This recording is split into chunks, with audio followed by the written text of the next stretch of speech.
Every murder town is unique, every story terrifying. Tonight we go to Scotland and examine a case that plagued a community for decades. Nobody could believe it happened in their community, where you wouldn't have thought any young girl could come to harm. A story that saw a young girl brutally killed. I think she was a 16-year-old girl, so close to her house, murdered. And a case which left many fearing it could happen again. I think we all have to tread warily, because that violence and horror is always there and it can flare up at any time. In tonight's Murder Town, we visit Greenock.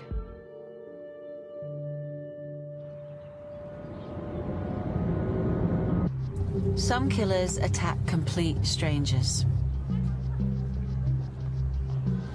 Some target the vulnerable, the young, or the elderly. And some prey on people that they know. There are killers who are inspired by money or by revenge, by sexual deviancy, by hatred. There are opportunists and there are meticulous planners. But what unites these men and women is one simple trait, and it's the most terrifying thing of all. They live amongst us. In our towns, on our streets, in our houses. They're just like the rest of us, but capable of evil. And they could be anywhere. Welcome to Murder Town.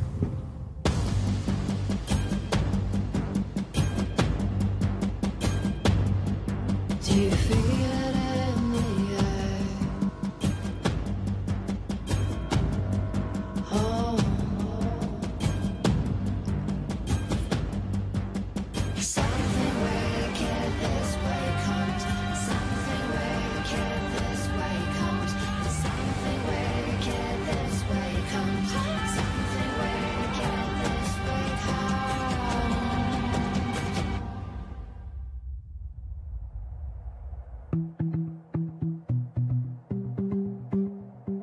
Tonight's episode takes us north of the border, to Scotland. We're in Greenock, to the west of Glasgow on the banks of the River Clyde. It's a town that once boasted a thriving fishing industry and was a home for shipbuilding. And after years of decline, it's now reinventing itself as a tourist destination. But amongst the bright spots in this town is an underbelly of violence. Greenock, I would say, doesn't get a good reputation. There was a lot of very troublesome areas, a lot of violence, assaults, serious assaults. But I think most of the murders have been gang-related. Alan Stewart has first-hand experience of those troubles. Back in the early 80s, he had joined the ranks of Strathclyde Police, and Greenock was part of his patch. I was initially mobile patrol beat man, and I had been given my own area, which was just the east end of Greenock, from the police office up to the Gibbs Hill area, Capello and Morton Play. That was my own beat. There was never a dull moment.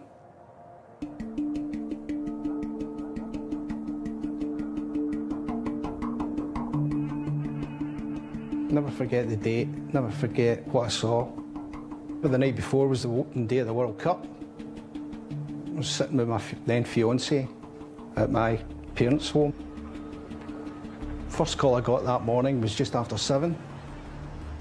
It was given as a code. It was a code 44, which I kept the police codes in my hat. I'd never heard of a code 44 and I had to look at. The call was to attend a murder. It only took me a couple of minutes to get there. I had a flat 200 yards away. I knew the area at the back of my hand, yeah. The call directed Alan to a small lane just off Ardgowan Street.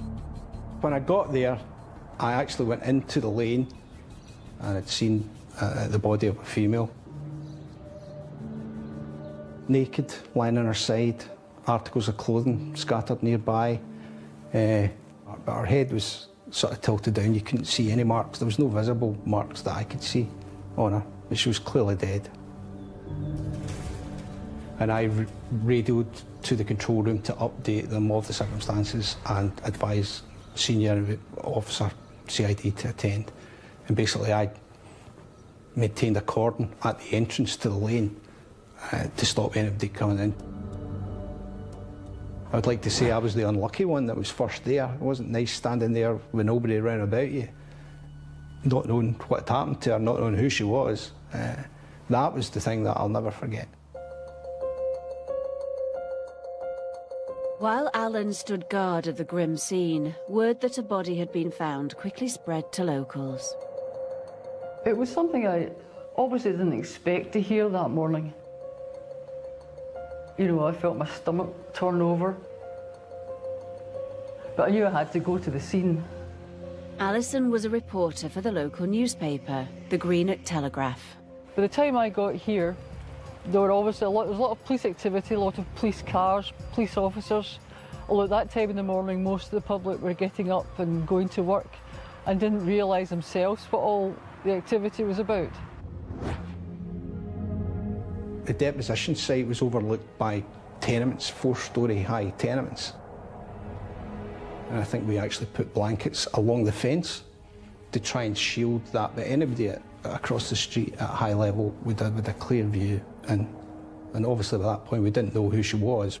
While Alan tried to protect the scene from prying eyes, other officers began to examine it to see what clues they could find. Obviously, we'd never heard of DNA in 1986. I mean, there was all sorts of stuff, productions taken, and I don't know what evidence was gleaned from what was there. But the clothing she had was quite distinctive. Blue leather jacket, black and white dress. The SIO then instructed a number of officers to start door to door. The very first house we went to was Mr. and Mrs. Doyle, who reported that their daughter had been out the night before and hadn't come home. Their daughter was 16-year-old Elaine Doyle, who had been out with friends at a disco in the town. Elaine was said by everyone to be a good girl. She was a happy girl. She worked in a jewellery store in town. She had lots of friends. She was just having a good time with life.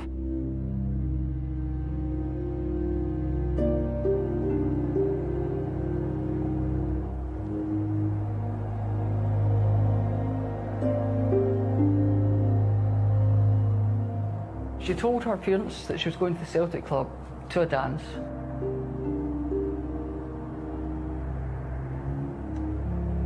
Her father, I believe the last words he said to her were, "Take care of yourself," or words to that effect. As we all do when a loved one's leaving the house. And she phoned her mother to say what time she was going to be home. I think she thought it'd be home about 1 or 1:30 in the morning. When she didn't get home, her mother assumed that she'd gone to stay with one of her friends. Apparently, this friend and Elaine used to go back and forth between each other's houses all the time. Elaine wasn't there. And when her mother opened their curtains, she could see all the police activity outside. And both parents, I think, suddenly realised that this is possibly to do with Elaine's disappearance. Elaine Doyle had apparently been killed just yards from her front door. Well, we knew right away it was her, by the clothing that our parents had described that she was wearing, 40 yards away from where we'd found her.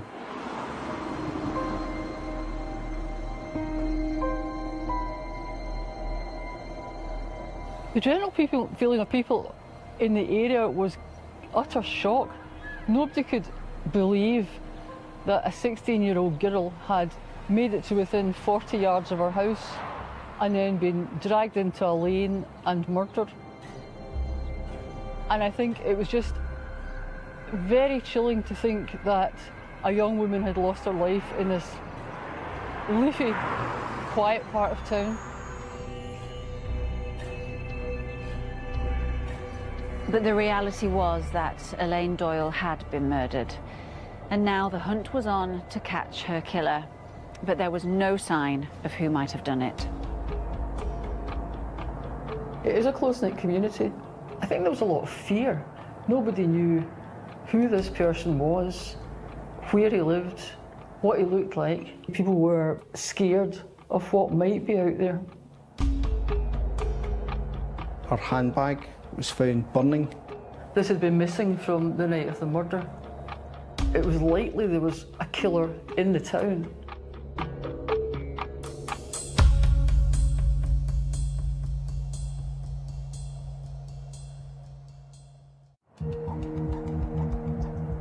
In the summer of 1986, police in the Scottish town of Greenock were launching a murder inquiry after the discovery of Elaine Doyle.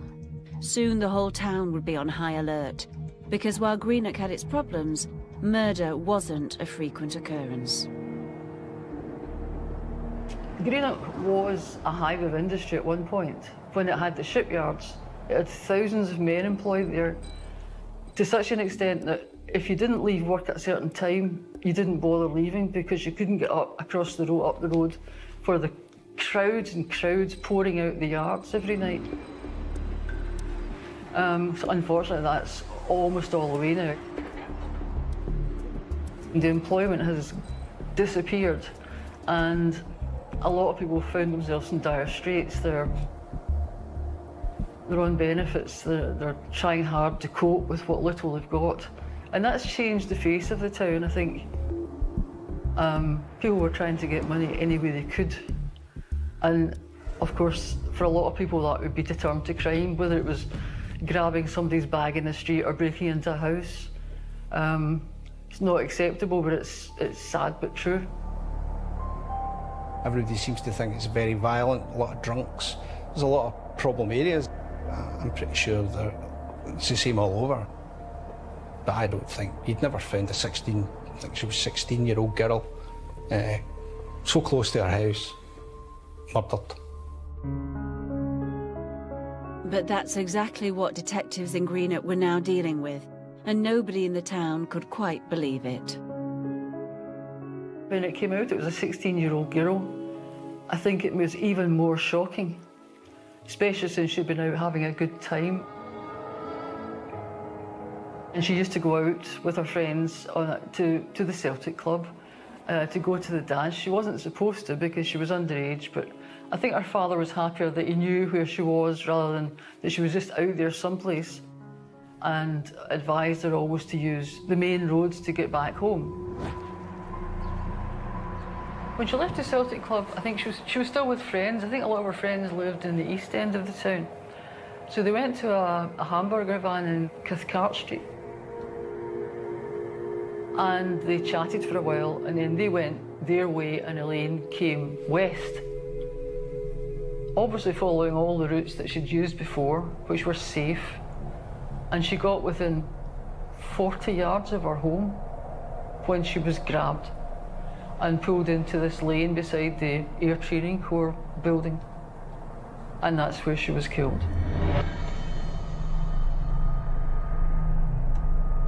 Everybody was stunned. Nobody could believe it had happened in their community and in that part of town, which, as I say, was a quiet area where you wouldn't have thought any young girl could come to harm. The deposition site was overlooked by big town flats that would have been able to look out their window and see her lying there, and they would all have known Elaine. What was chilling to me was the thought that she was just trying to get home, and we didn't actually realise how close her home was when I first arrived here. The next day, a detective came into the office and said that a national newspaper wanted to interview Elaine's parents, but Elaine's parents wouldn't agree to the interview unless the Greenock Telegraph was there. So he took me in his car up to the house, dropped me off, and I went in to interview her father. It was scary, you know, even for a relatively seasoned reporter. It's a thought going to see someone who has so recently been bereaved. Her father was obviously distressed, but he held on to it very well. He spoke eloquently about Elaine, told us how nice she was a lovely girl, a good daughter. At the time, Obviously, I could get everything he was saying to me, but it was difficult because in another room in the house, her mother was wailing in grief, which was very chilling. As a reporter, you're always aware of your deadlines. Now, I was interviewing him, giving him my sympathy, and thinking, I have to watch time for my deadline. What actually happened that day, they'd started the presses running for the edition. But when they knew what I was doing, they stopped the press till I got back to the office and wrote the story. Then they made out the front page again, which was very, very unusual. You never ever stopped the presses. So that's how important it was to the town. It was important to the paper to get it in, because the daily papers that were there wouldn't get it in till the next day. So as the local paper, we had to be first with it. That night, the whole of the town of Greenock would be reading about the grief felt by Elaine Doyle's family. But what about the hunt for her killer? What progress was being made into finding out who had done it? I think there was a lot of panic in the West End area. I think there was a lot of youngsters who wouldn't go out. I think parents were stopping kids going out. There was a mass media appeal for witnesses. Loads and loads of people coming forward, but no real, to my knowledge, evidence. They drafted in police officers from all over the west of Scotland to help. They knocked on hundreds of doors.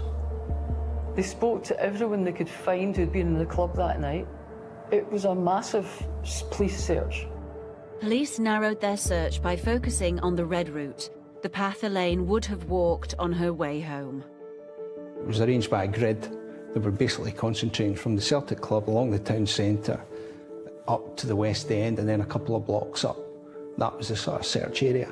And basically, I was kept on the inquiry, even though I was compol at the time, and I was one of a number of officers deployed and doing door to door, filling out descriptive forms and basically taking people's details. And I worked on this for about another 7-8 months. You don't realise how many people actually live in all these flats, plus people, by the time we were getting round to some, there was 3 or 4 changes of tenancy. There was a flat that was a student flat, there was bed sits you walked in, and there was 20 bedrooms in this big West End property that you'd no idea. But we were trying to literally trace every single person that could have been there that night. But the police didn't know who they were looking for, and they had no real leads. They assumed the attacker was male, but there wasn't much more to go on, so they needed the public's help. People said they thought they saw somebody, people they thought they saw a man in a car, but nobody could say for sure. There was descriptions of somebody seen running away, and it was like a red-haired male. Once that goes out in the local press and the national press, everybody's just going, that looks like somebody they know. You know, and there was quite a lot of red herrings.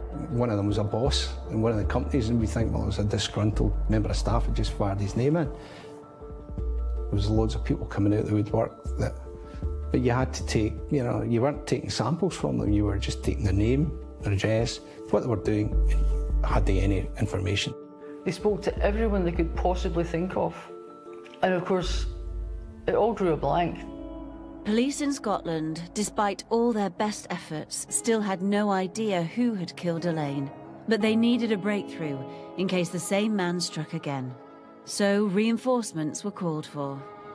I think the local officers were totally frustrated that the inquiry was taken over by the Serious Crime Squad, which was based in the city in Glasgow, which is norm for a Category A murder, which this was. It was a whodunit. We had no suspects. All the murders that I'd covered in the past had been shocking, of course, as murder is, but always somebody was caught very quickly. But with this one, there was an unknown factor that it didn't have closure. Somebody out there was still walking about who had done this terrible thing. Indeed, there had been other murders in the Greenock area, Back in 1984, Terence McAllister was stabbed to death in the car park of a local hotel. A police inquiry identified his cousin, Thomas Jameson, as the man responsible. In a shocking twist, 19 years later, Jameson himself was knifed to death in the same town. But in the late 80s, the whole of Greenock, Glasgow, in fact, the whole of Scotland, was waiting for a breakthrough in the case of Elaine Doyle. The Doyle family, they were obviously hopeful that somebody would be caught very quickly. And when that didn't happen, they had to just go on with remembering Elaine as they knew her, their beautiful young daughter. I was actually at Elaine's funeral. I was sitting at the back of the church with the police officers who had been involved in the case. Well, they were there out of respect, but I think they were also there in the hope that, as sometimes happens, the person responsible would turn up for the funeral. Obviously that didn't happen. What I remember about the funeral is one of Elaine's friends screaming at the top of her voice from the front of the church when she saw the coffin. And that was chilling. You felt it going right through you. And in fact, I believe her gravestone at cemetery says, "Too good to be forgotten," which was how they thought of her, and everybody else did, I believe.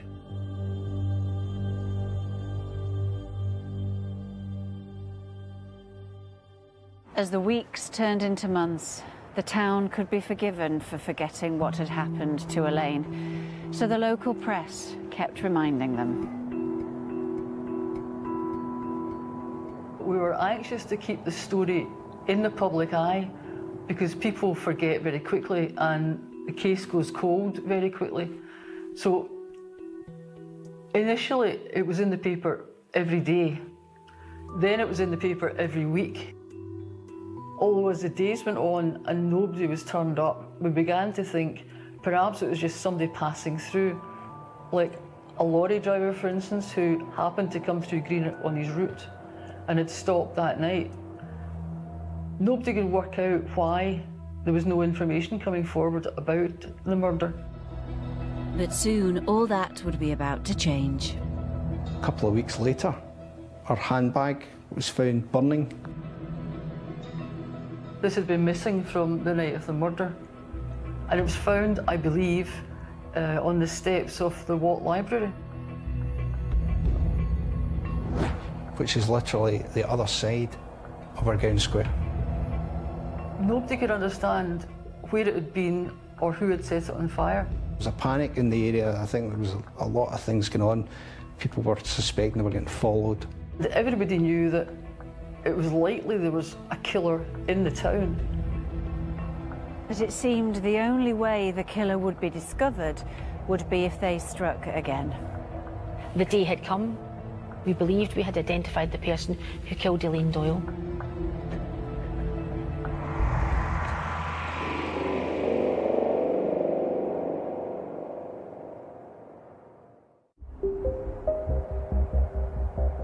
In 1986, police in Greenock had been hunting for the killer of Elaine Doyle. Her body had been found just yards from her home in the west of the town after returning from a night out. Despite repeated appeals to the public, no information had come to light that would identify the person responsible. But weeks after the crime, Elaine's handbag had been found on fire on the steps of a nearby library, and mystery swirled around the town once again. Whether or not the bag had been found elsewhere by somebody who then thought, well, I need to get rid of this, or whether it was the accused that had ditched it, I don't think that was ever established either. I think it was possibly a bit of panic. That was another little thing we could grip onto, and that gave us another story to run. And of course nothing came forward. After that, it began to be like a monthly thing, and of course, as the months went by, it had to, as all things do, it had to become once a year on the anniversary of her death. Without a breakthrough, police in Scotland had to effectively shut the case down. They refused to close it, clinging on to hope that new evidence would come to light. But the investigation wound down. A killer remained at large. You could see the teams get scaled down, and naturally you can't devote the resources to that. But staying locally, it was always, we never ever got that guy. But this time I had 3 daughters, and I'm thinking I'm only a block away from where this happened, and we still don't know who done it. But so long as the killer remained free, the case would stay alive in the minds of locals. You could go to anyone in the town and mention Elaine Doyle, and they would know the case that you're talking about. So at the time, I was only 16, the same age as what Elaine was. Everybody felt deep sympathy with the family. It's the fact that Elaine was murdered just 40 yards from her front door by this man, and people just wanted to have it resolved.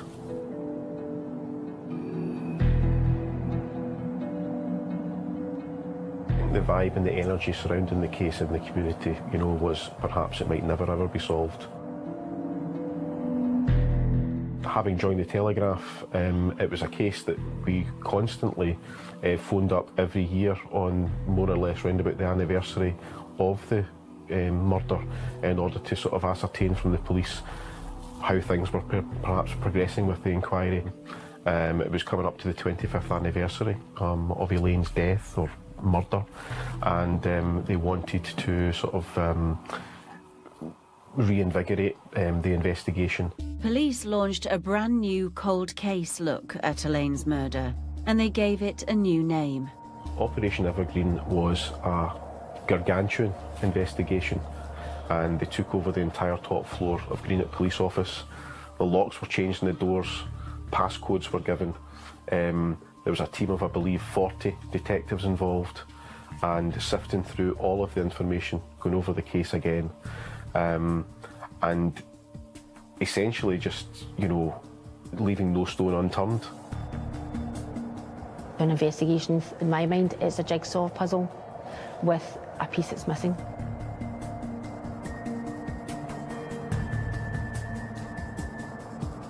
And the piece that's missing is the killer. When investigations haven't been solved, they are reviewed on a regular basis, and this is exactly what happened in the inquiry in relation to the murder of Elaine Doyle. Everybody knew the family within the area. We were very motivated to do this and find out the information that we needed for the family and also for the people of Inverclyde. So it was a great honour to be able to be asked to come on to the inquiry and work on it.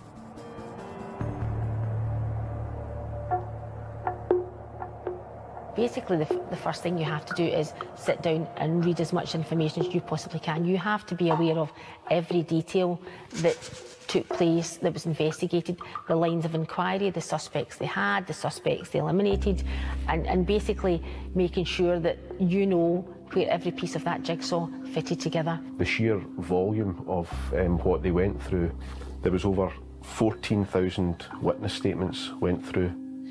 The volume of information that the officers gathered in 1986 was phenomenal. It was all still intact. All they had to rely on was the evidence that they got from people's witness statements and the evidence that they had from the crime scene at that time. And with developments in science in the 25 years since the murder, detectives hoped that new evidence might be hidden amongst the case files. It was very limited at that time. Forensic science was only just in its infancy. The way the forensics were taken were obviously reasonably high standard. They must have been high standard, and they've obviously requested to re-examine articles found.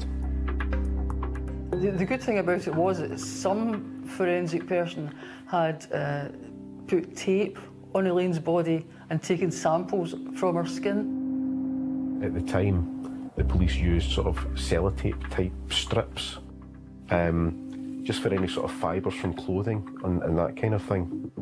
Which wouldn't tell them anything in those days because there was no DNA testing. So the new investigation team got their hands on the sellotape tapings, and then they retested them. They hoped they would find something that could lead them to the killer. And remarkably, despite the primitive methods of evidence gathering in 1986, they did. Amongst the tapings, there was one that contained a sample of the killer's DNA. That was a huge thing for Strathclyde Police at that time. We believed we had the DNA of the suspect who killed Elaine Doyle. The police had significant DNA and they had nobody on their database that they could match it to. Otherwise it would have been a slam dunk, they wouldn't have had to do a trawl. We had a duty in the cold case inquiry to go back and interview and get a voluntary DNA sample from as many of the men who were involved in the initial inquiry, who were spoken to at any point in time. We had a whole load of investigations involving the Registrar of Birth, Deaths and Marriages in order for us to try and find people who had either died or who'd moved out of the town. So we found out who they'd been married to, who their brothers and sisters were. We had to go and visit them to say, can you tell us where your brother or your sister is? And also there were some people who were missed. Again, that was just because of the volume of information that had to be processed at that time. So the police began testing locals to get their DNA. Hundreds were checked, and their DNA compared to the sample they thought was the killer's. And one of those men was John Docherty. Back in 1986, there was a questionnaire completed by the police in relation to people who had been at the Celtic Club disco on the night that Elaine died. John Docherty featured on this questionnaire because we spoke to his friend, and his friend had told us that he had been within the Celtic Club with John Docherty. Both John Docherty and Elaine Doyle were at the Celtic Club for a disco. John Docherty himself didn't come forward to say, oh, I was in the club that night. So there was nothing to link him to the case. Unfortunately, due to the volume of information that the police officers had at that time and the manner in which they had to manage that information, John Docherty was never spoken to. Despite being named as a man who was in the Celtic Club with Elaine just hours before she was killed, John Docherty had avoided police attention in 1986. But now, a quarter of a century later, he was finally on their radar. John Docherty is locally born and bred. He came from a family of a number of children, of which he was the youngest. John Docherty was just living a normal life amongst us in the community here in Greenock. He had a partner, he had a young child, he was working as a driver for the council. Indeed, John Docherty was every inch the family man, a pillar of the community. Not even the officers who went to see him thought he'd be involved. John Docherty was visited at his home one day by two detectives. It was explained to him that we were conducting inquiries in relation to Elaine Doyle murder, and that we asked him if he would be willing to provide a voluntary DNA sample, which would be only used for the Elaine Doyle inquiry, which would be destroyed thereafter. John Docherty was more than happy to give his voluntary DNA sample.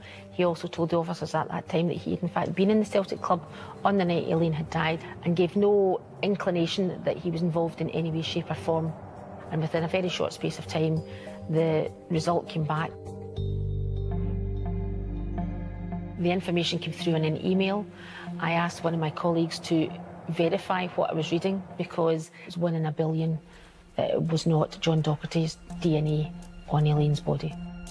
We believed we had identified the person who killed Elaine Doyle. Finally, police had a suspect. After 25 years, a piece of DNA from the scene of Elaine's murder had been matched to a local man. The day had come that we always knew would.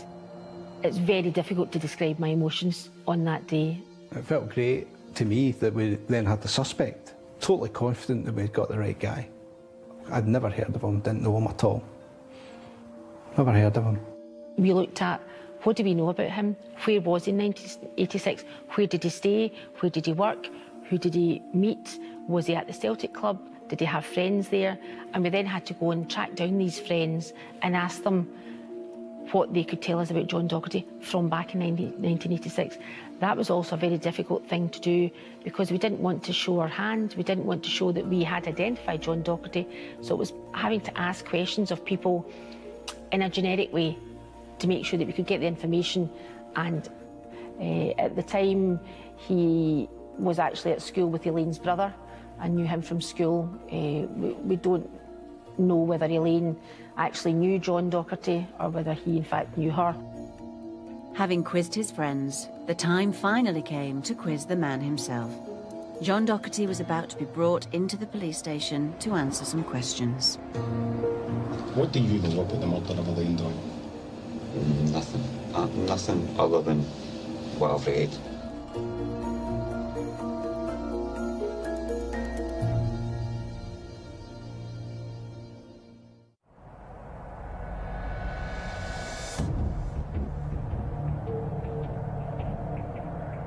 "25 years after the murder of Elaine Doyle, police in the Scottish town of Greenock were closing in on their killer.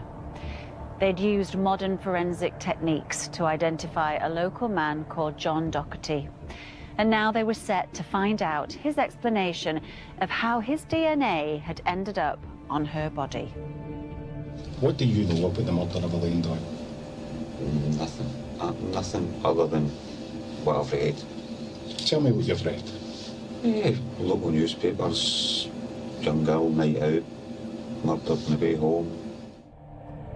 Despite Docherty claiming to have no involvement with her murder, the police were confident that the DNA match was reliable, so they charged him. That's when things started sort of moving apace. The police called a press conference, and details regarding the operation were sort of given out.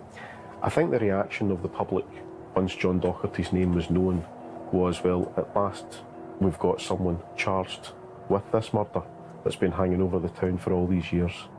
When I heard they'd finally arrested somebody, I couldn't believe it. I thought, that can't be right after all this time.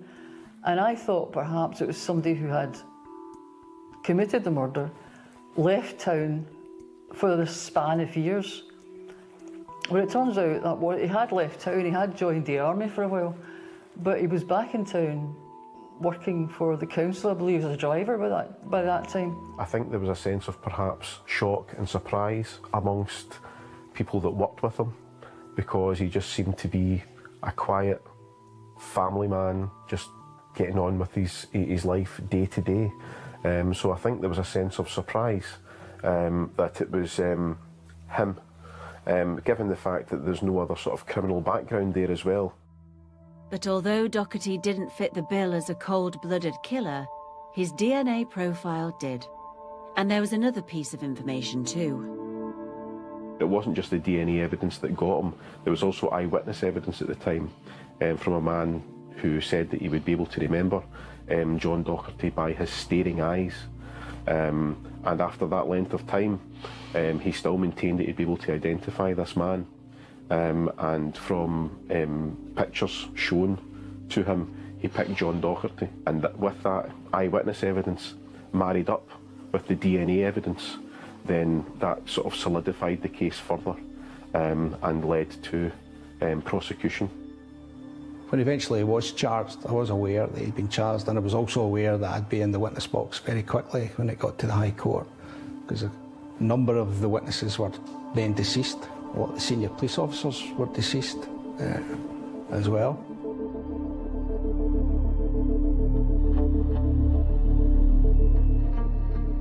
I was first witness in the box, as they say, and basically I just went through for the jury the street names, where it was, all that sort of thing.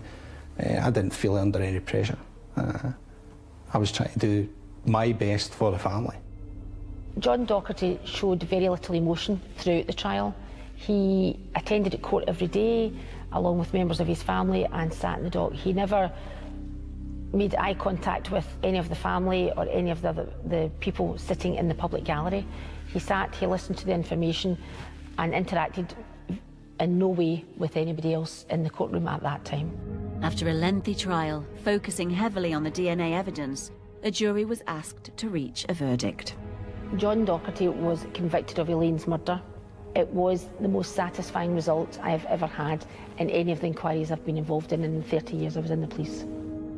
There was a sense of elation about it and relief. And, you know, at last there's justice for Elaine, there's justice for her family. And I think, you know, people in the newsroom, fellow colleagues and people in the wider community were just glad, happy that justice had finally been served.